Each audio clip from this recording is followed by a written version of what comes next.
Salut à tous, bienvenue dans l'Antre. On se retrouve aujourd'hui pour une nouvelle vidéo de présentation de réplique et il s'agit d'un nouveau produit Evolution aujourd'hui, la Ghost MEMR-A. Je sais pas, ça ne veut rien dire, mais on va découvrir ce que c'est tout de suite quand même.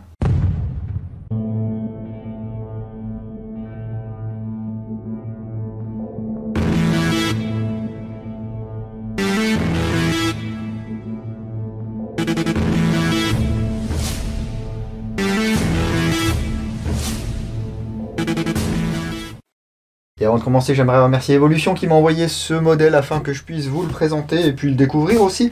Alors, ça n'est pas anodin bien sûr, il m'a envoyé ce modèle parce qu'il y a quelque chose à son sujet. C'est un modèle qui va être utilisé dans une compétition de Speedsoft en 5 contre 5. Evolution est le sponsor de l'événement et apparemment ça va être retransmis sur Sky TV. Sports Media Channel, enfin, c'est une chaîne de sport. Hein. Ça devait commencer courant février, je ne sais pas si c'est le cas, en tout cas j'ai checké, j'ai rien vu. Mais bien sûr avec la pandémie c'est un petit peu compliqué de faire ce genre de choses. Donc on va surveiller ça et je vous mettrai un lien sur la page Facebook lorsque ça commencera ou lorsque j'aurai trouvé où chercher. Mais ça n'est pas réservé simplement à cette compétition de... Mais ça n'est pas simplement réservé à cette compétition de Speedsoft. On peut se la procurer en boutique pour environ 200 €. C'est un modèle Carbon Tech, c'est-à-dire que le corps est en polymère technique. C'est livré dans une boîte aux couleurs d'Evolution. On va regarder ce qu'il y a dedans. Hop là. Et bien, en premier lieu, un manuel d'utilisation de la Combat Series. Alors, les instructions, je fais. Connecter une batterie 7V4. Mettre des billes de 6 mm dans le chargeur, mettez le sélecteur sur semi ou auto et actionnez la queue de détente pour tirer. Mettez sur safe et déconnectez la batterie quand vous ne vous servez pas du produit. Et ben ça c'est du manuel d'utilisation les gars. Ensuite on va retrouver un bout orange pour les pays où la législation prévoit qu'il faut mettre un bout orange. Un chargeur lui aussi en polymère, c'est un mid-cap. Voilà, 130 billes. Bon, je connais ce genre de chargeur, hein, c'est du solide. Donc, vous pouvez y aller, vous pouvez les lancer par terre et tout. Ça va pas se briser comme ça. Une réplique. Et puis, c'est tout. Pas de goodies, pas de tige de nettoyage, rien du tout. Bah écoutez, on va se concentrer sur la réplique alors. La voici, la voilà. Alors, il n'y a pas que du polymère, hein. Effectivement, le receveur supérieur, le receveur inférieur sont en polymère, la crosse est en polymère, la poignée pistolet est en polymère, le tube de crosse est en métal, le garde-main est en alliage, l'amplificateur de son est en alliage également, les organes de visée sont en alliage, et là un petit look sympa. En plus c'est assez léger, hein. Ça pèse 2400 grammes pour une longueur comprise entre 690 et 780 mm. Et ce Ghost MEMR-A fait partie d'une série de répliques conçues par Evolution.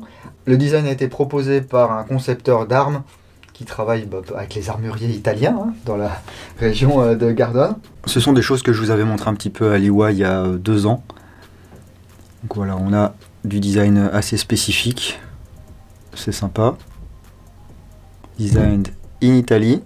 Evolution ici. Le logo de ce côté. Vous voyez tous les motifs, hein, c'est sympa. Le numéro de série ici, le sélecteur de tir 3 positions. On retrouve également le logo Evolution sur le garde-main. Voilà, avec des ports M-Lock. Le design est assez sympa. On va pouvoir agripper sa réplique comme ceci, mais on pourra également monter des rails qui ne sont pas inclus dans la boîte. Hein. La boîte est un petit peu vide, je vous le disais, pour monter des poignées, des lampes, des lasers et tutti quanti. Alors il y a une crosse type, ouais, je sais pas, Crane, ou je connais pas trop là ces modèles, enfin je connais les modèles de crosse mais je ne sais pas trop comment ça s'appelle. En plastique, avec une plaque de couche en caoutchouc, des inserts métalliques ici pour mettre des anneaux de sangle Quick Detach. Plusieurs positions, alors si on veut ôter la crosse, on peut. 6 positions sur le tube.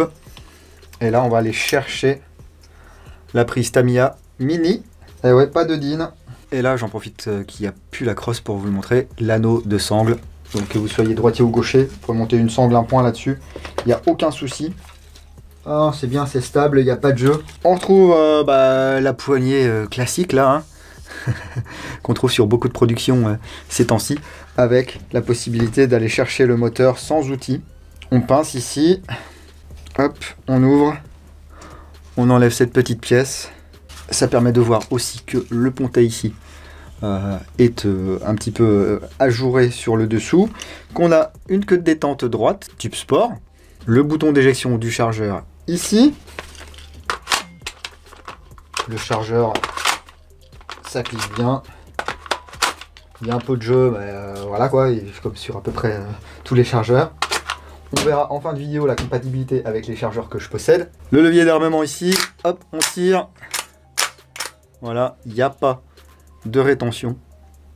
On peut ici aller régler le hop-up avec sa molette rotative ici.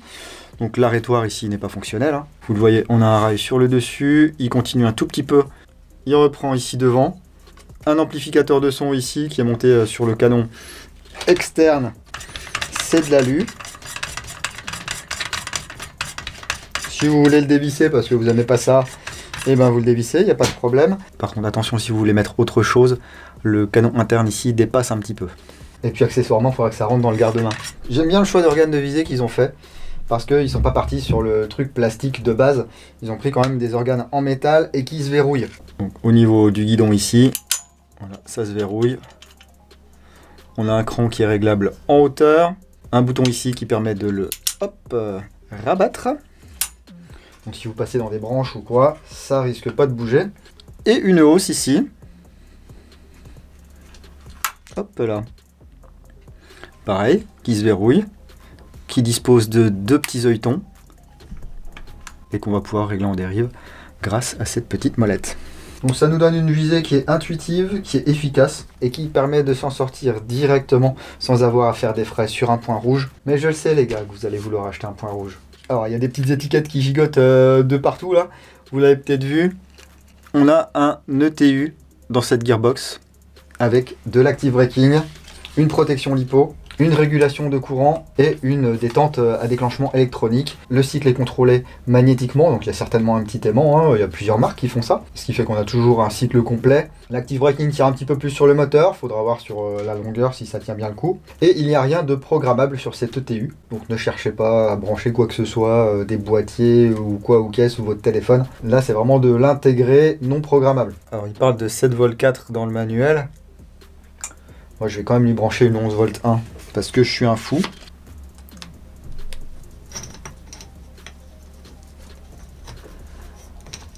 On va essayer de tout remettre là-dedans. Et ça rentre.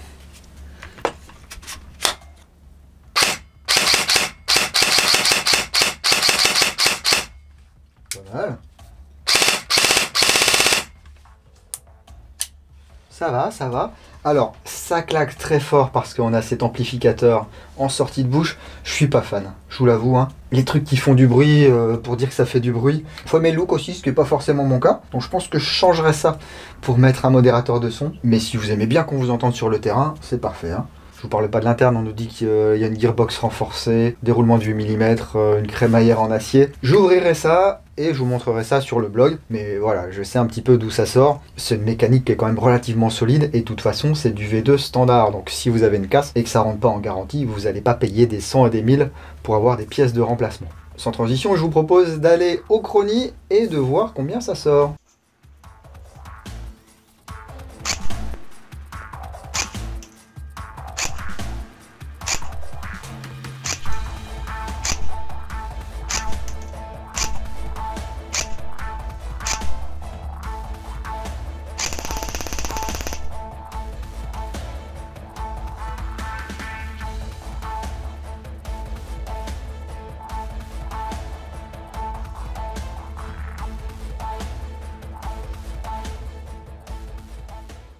« 320 fps, 16 bis-secondes, en sortie de boîte, c'est parfait. Ça veut dire qu'il n'y a rien à toucher pour la plupart des terrains français. Mais si vous jouez sur un terrain où vous pensez qu'il est mieux de vous approcher des 350, voire même de dépasser les 350 fps, eh bien on va pouvoir changer le ressort sur cette réplique en quelques étapes très simples.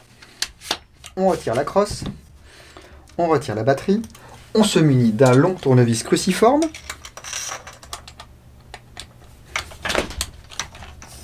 On dévisse le tube de crosse. C'est très rapide. Voilà, il n'y a même pas besoin de l'enlever après. On accède ici au guide de ressort. On prend une clé Allen. Je vais tenter du 6. Souvent, c'est du 6. C'est du 6. Et voilà. Regardez. Alors, c'est un guide de ressort tout simple. Il n'y a même pas une rondelle, il n'y a même pas un roulement, ni rien du tout. Ça fait le job. Si vous voulez mettre autre chose, toujours compatible V2. Voilà. Je change mon ressort. Je remets le tube de crosse. Et je revisse tout ça calmement. Voilà, on ne serre pas comme une brute. Parfait. Regardez combien de temps ça a mis. Encore là, je vous le fais en vidéo. C'est-à-dire que je ne suis pas dans une position optimale. Donc même avec deux mains gauches, c'est à la portée de tout le monde. Hop là.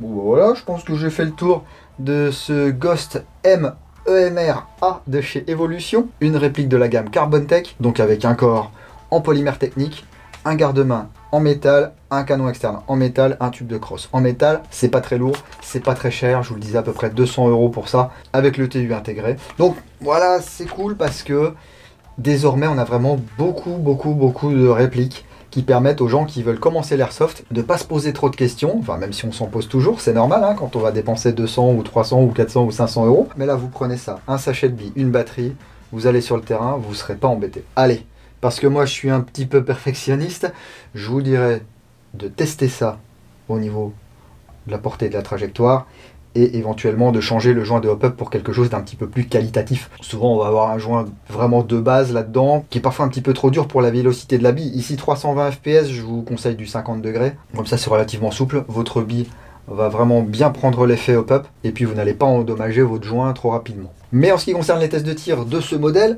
eh bien on verra ça lors de la review complète sur le blog. N'hésitez pas à commenter dans la description de la vidéo, dites-moi ce que vous pensez de cette réplique de chez Evolution. Dites-moi ce que vous pensez des designs comme ça qui font faire justement par des concepteurs d'armes. Voilà, qui permettent un petit peu de sortir des sentiers battus, même si on reste sur une base d'AR-15, bien sûr.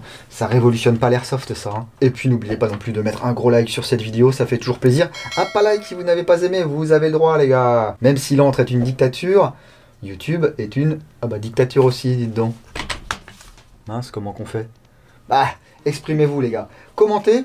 Voilà, abonnez-vous si possible. Racontez-nous vos expériences avec les répliques de chez Evolution, avec cette réplique en particulier si vous l'avez. De manière constructive, ça sera encore mieux pour tout le monde. Et si vous souhaitez soutenir l'entre, il y a tout un tas de liens dans la description de la vidéo. Des goodies, des liens affiliés. Certains vous proposent même des réductions. N'hésitez pas à vous en servir, mais il n'y a rien d'obligatoire. Si vous ne voulez rien louper de ce qui se passe dans l'entre, vous pouvez me suivre sur la page Facebook, sur Instagram, sur Twitch désormais. Et puis bien sûr sur www.l'entredudingo.com. On va se retrouver très vite pour une autre réplique sur base AR-15. Bah oui, c'est ça qui se vend les gars, donc moi j'en fais hein. Algin. Mais on va aussi se retrouver pour quelque chose de peut-être un petit peu plus exotique d'ici pas très longtemps. Parce que non, malgré les trois fifous qui passent leur temps à chialer, il n'y a pas que des AR-15 dans l'antre. Je pense que si vous parcourez les vidéos, vous allez vous en rendre compte. Sur ces bonnes paroles, continuez à prendre soin de vous et de vos familles, ne faites pas n'importe quoi. Si vous allez jouer, assurez-vous que les gérants des terrains sur lesquels vous allez, que ce soit associatif ou que ce soit professionnel, et vraiment toutes les autorisations légales nécessaires. N'allez pas vous prendre 135 € bêtement. Quoi que vous fassiez, faites-le sérieusement, mais sans vous prendre au sérieux. Et moi, je vous dis à bientôt dans l'entre du dingo. Bise.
Allez, c'est parti pour la compatibilité des chargeurs qui sont en ma possession.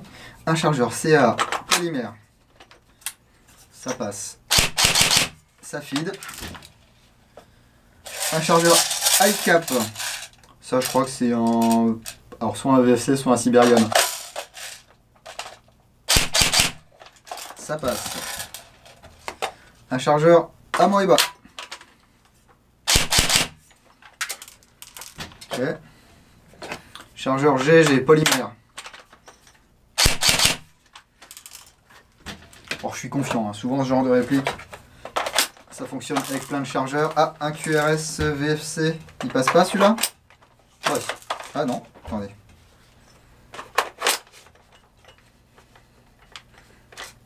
Non, QRS VFC, il passe pas. Un chargeur Battleaxe. Ça passe. Chargeur ATM Didet.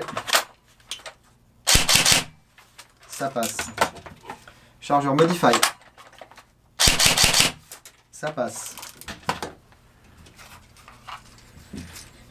Chargeur court, mid-cap, je crois que c'est du Didet aussi ça. Ça passe. Et chargeur Airsoft Systems. Ça passe. Écoutez, on est plutôt pas mal là. À bientôt.